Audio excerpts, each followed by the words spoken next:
We have a related development coming up, but you are staying with us to discuss that the Philippines has expressed concern over the United States' decision to impose a 20% tariff on Philippine exports. But Manila says it remains committed to continuing negotiations in good faith.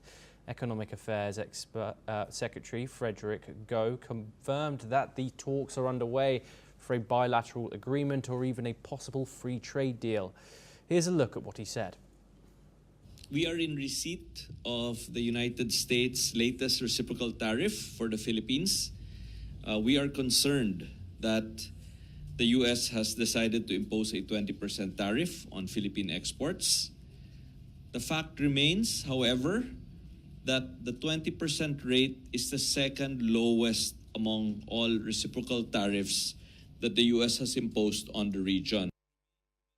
A Philippine delegation is scheduled to visit Washington in good faith to pursue a bilateral comprehensive economic agreement, or, if possible, A Philippine delegation is scheduled to visit Washington next week for high-level discussions ahead of the August 1st deadline when the tariff takes effect.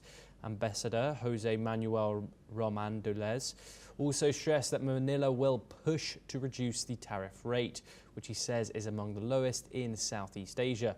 The US is a critical export market for the Philippines, accounting for nearly 16% of its total exports in the first 5 months of this year.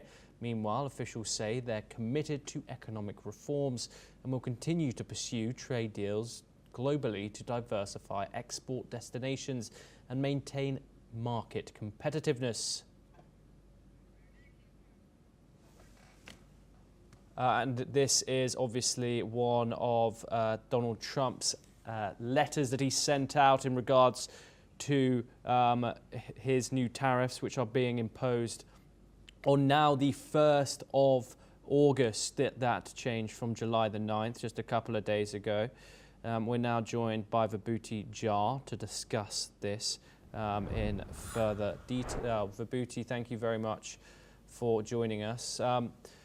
Given the South Asian countries and how much Southeast Asian countries and how much they do rely on the US economy, how much power does Donald Trump have in his hand to, if they just impose these deals without any deals being met, what are going to be the ramifications for both the Philippines and also US consumers? This is very critical. Southeast Asian countries were part of the Grand Alliance during the Second World War to defeat Japan, the imperial power of those days. So US has significant military bases in Southeast Asian countries.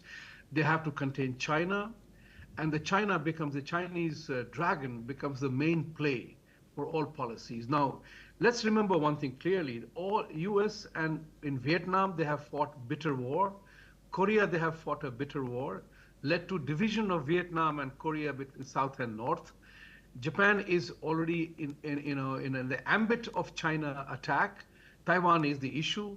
And none of these Southeast Asian countries, which are much smaller than China, enjoy the prospect of being dominated by China. And the only power that can hold them together against China or protecting their own territorial integrity and security, because the Chinese dominance and communism, is United States. So they are dependent on America to a great extent for their exports, because US offers them tremendous advantage. At this point in time, there are lots of ifs and buts. And I do not want to get into one particular element or the other, but what is happening here is that Trump is taking a remarkably strong-headed attitude that since Southeast Asian countries are dependent on American market, let's take full advantage of that with reference to tariff. Yes. So this will hurt the Southeast Asian nations.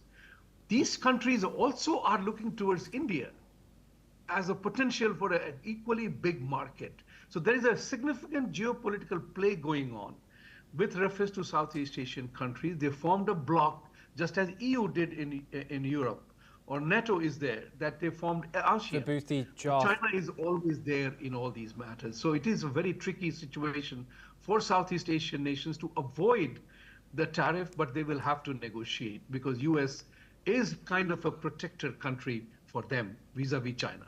Vibhuti Jha, thank you very much for joining us on the program.